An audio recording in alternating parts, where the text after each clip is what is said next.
Number 1. Susan Diane Eubanks. Susan Diane Eubanks was born on September 22, 1964, in San Diego, California. By the age of 33, her life had spiraled into conflict. She struggled with broken relationships, substance abuse, and a volatile temper.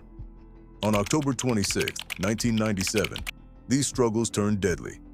That night, in her San Marcos home, Susan gathered her 4 sons: Brandon Armstrong, 14, Austin Eubanks, 7, Brigham Eubanks, 6, and Matthew Eubanks, just 4 years old.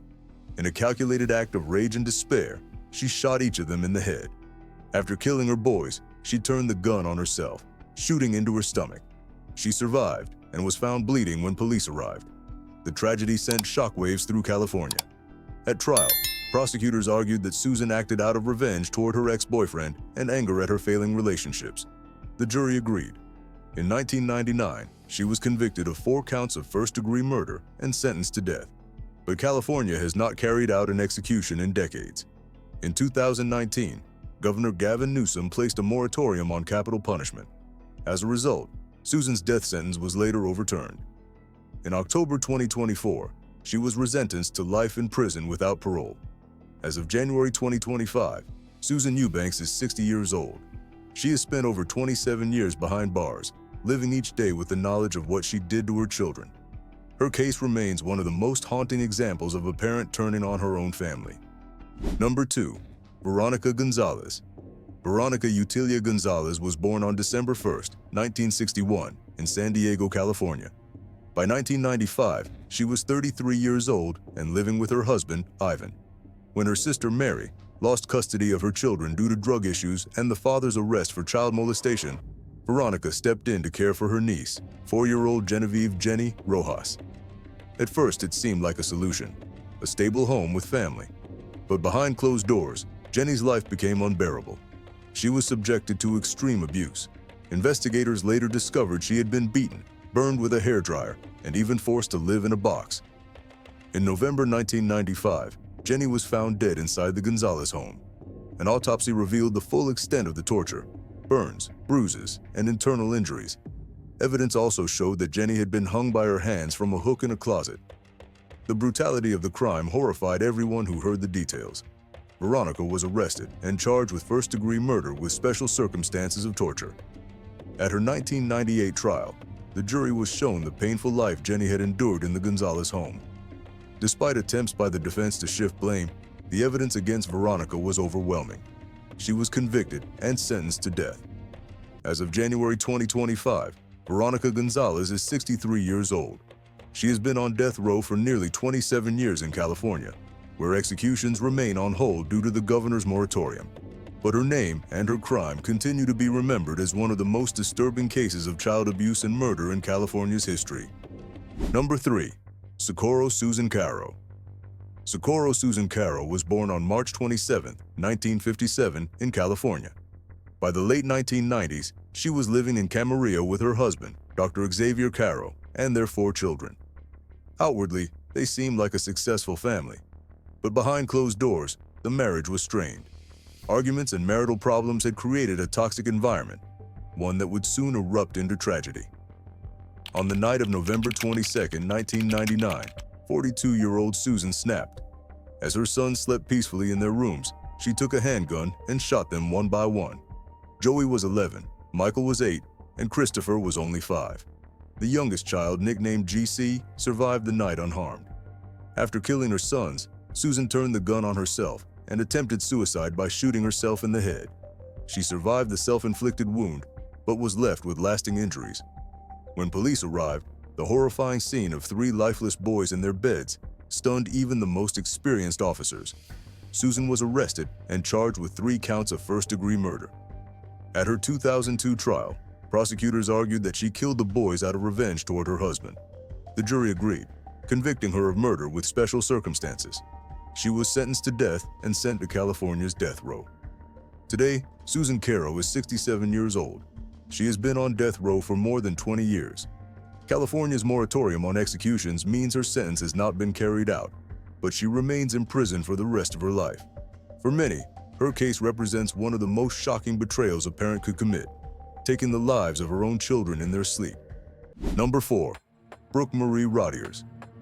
Brooke Marie Rottiers was only 24 years old when she became involved in a double murder that would change her life forever. Living in Riverside County, California, she was caught up in a scheme with 2 accomplices, French on Epps and Omar Hutchinson.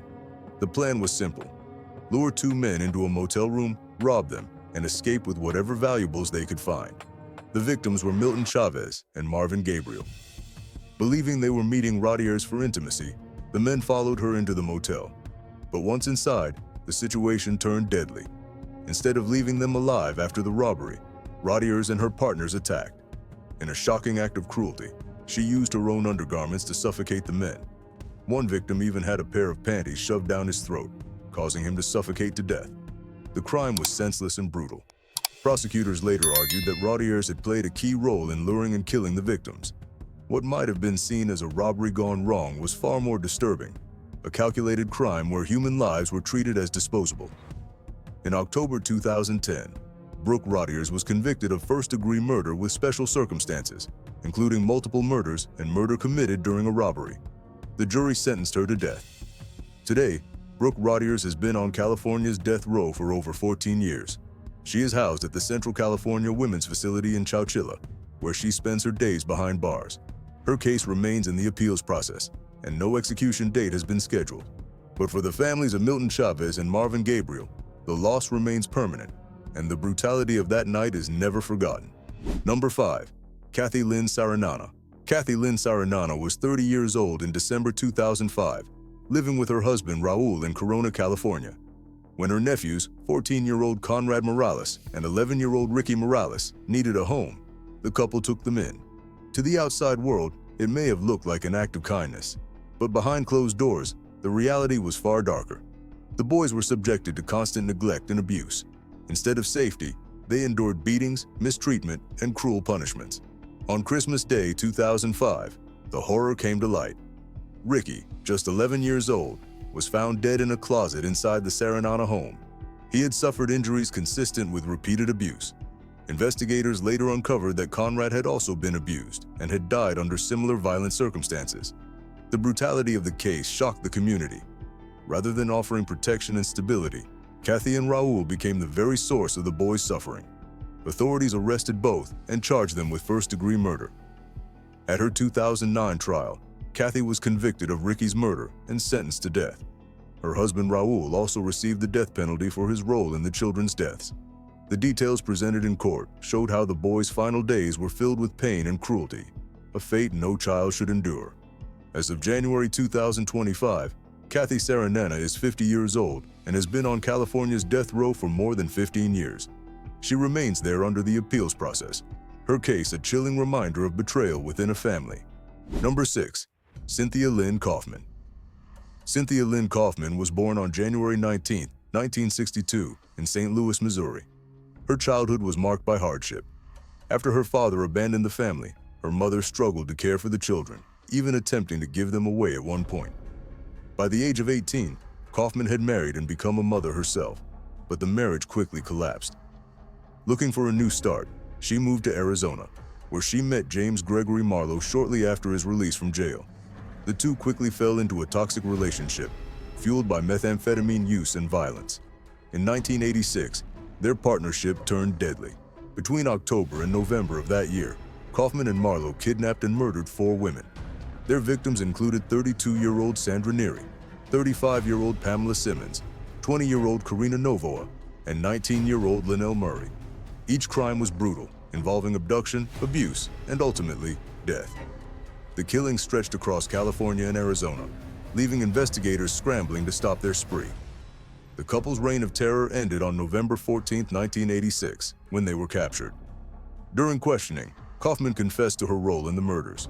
Her defense attorneys argued she suffered from battered woman syndrome, claiming Marlowe had brainwashed, beaten, and starved her into compliance.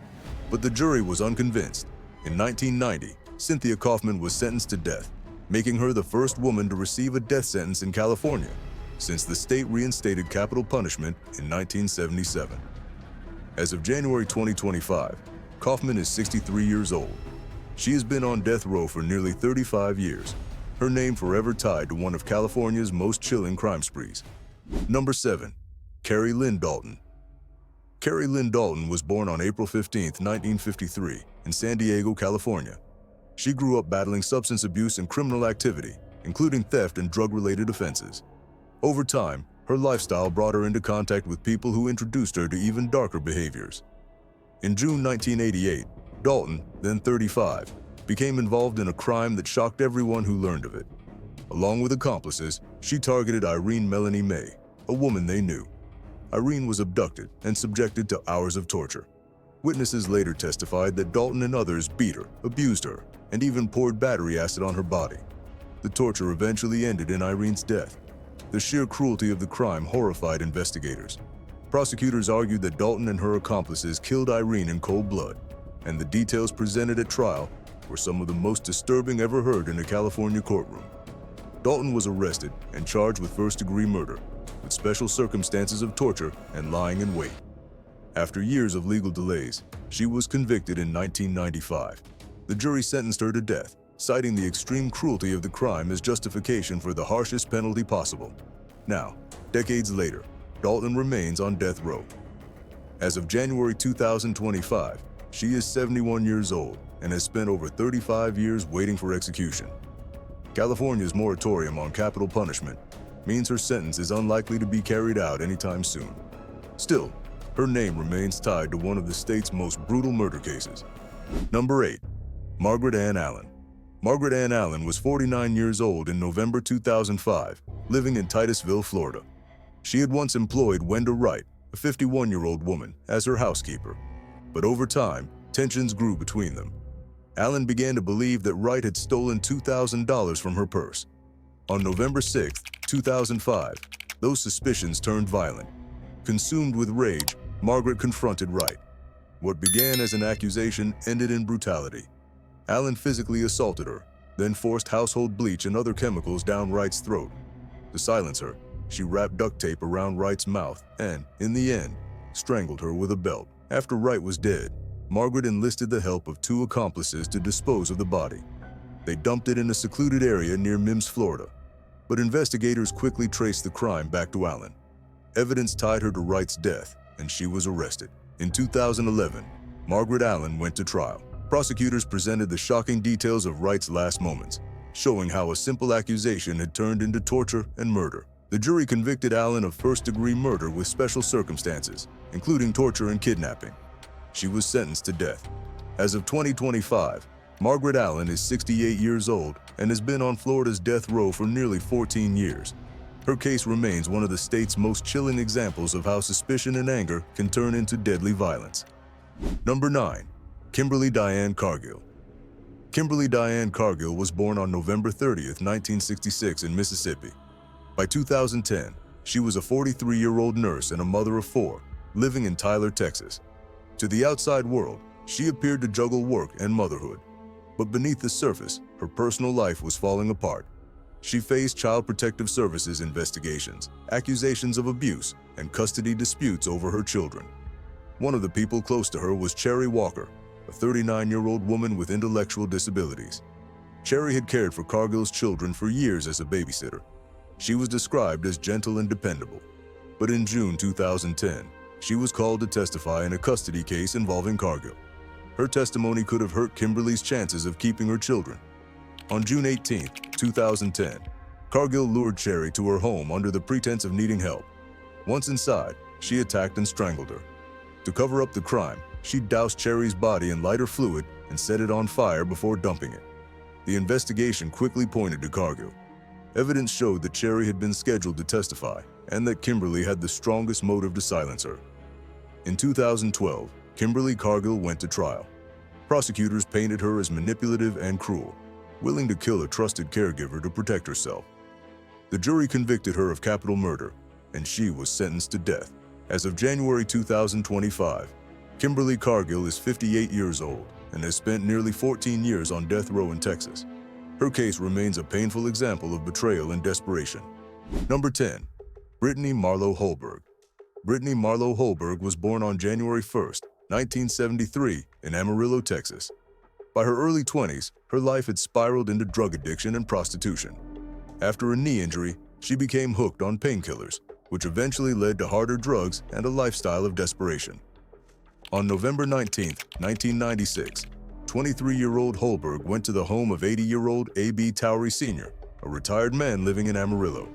She had been introduced to him through a fellow prostitute known as Green Eyes. That night, things turned violent. According to Holberg, Towery struck her with a frying pan and threatened her with a knife. But instead of fleeing, she fought back with extreme force.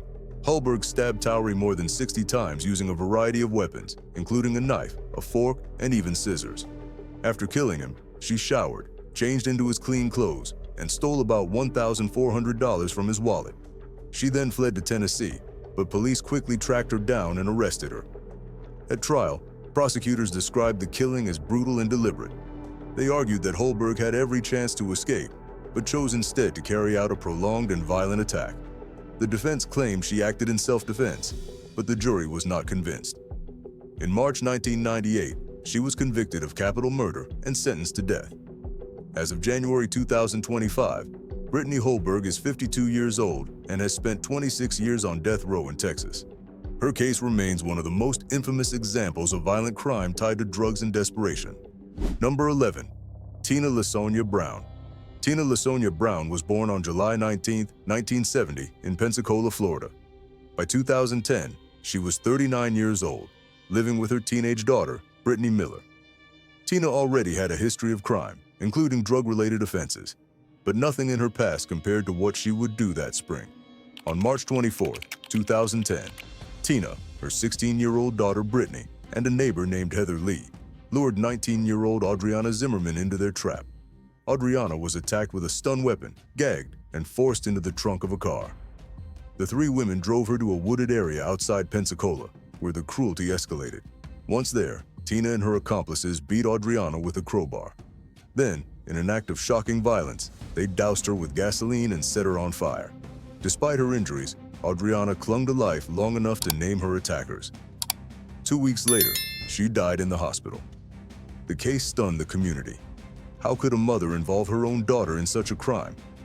Investigators quickly arrested Tina, Brittany, and Heather. At trial in 2012, the evidence was clear. Tina Brown had led the attack, showing no mercy as a teenager begged for her life. The jury convicted Tina of first-degree murder, and she was sentenced to death. Her daughter Brittany received a life sentence, while Heather Lee, who testified against Tina, was sentenced to 25 years in prison. As of January 2025, Tina Brown is 54 years old and has been on Florida's death row for 12 years. Her case remains one of the most disturbing examples of brutality carried out by women in recent history. Number 12. Robin Rowe. Robin Rowe was 34 years old in 1992, living with her husband Randy and their two children, 10-year-old Joshua and 8-year-old Tabitha. Outwardly, she appeared to be a wife and mother, but behind the scenes, her life was unraveling. On February 10, 1992, a fire tore through the Rowe family duplex in Boise. Robin was not at home. She had left after an argument with her husband. Firefighters discovered that Randy, Joshua, and Tabitha had all died in the blaze. At first, it looked like a tragic accident, but investigators soon uncovered evidence that pointed to arson. The smoke alarms in the house had been disconnected, and traces of a liquid accelerant were found. Suspicion grew when authorities learned that Robin had recently taken out large life insurance policies on her husband and children. Even more disturbing was her past. In 1980, another of her children, Keith, had died in a house fire under suspicious circumstances, and she had collected insurance money from that tragedy as well. With this evidence, police arrested Robin and charged her with 3 counts of first-degree murder. At her 1993 trial, prosecutors argued that she had killed her family for financial gain. The jury agreed, convicting her on all charges. On December 16, 1993, Robin was sentenced to death, making her the only woman on Idaho's death row. As of January 2025, Robin Rowe is 67 years old. She has spent more than 30 years waiting for execution. Her case a chilling reminder of betrayal and calculated cruelty.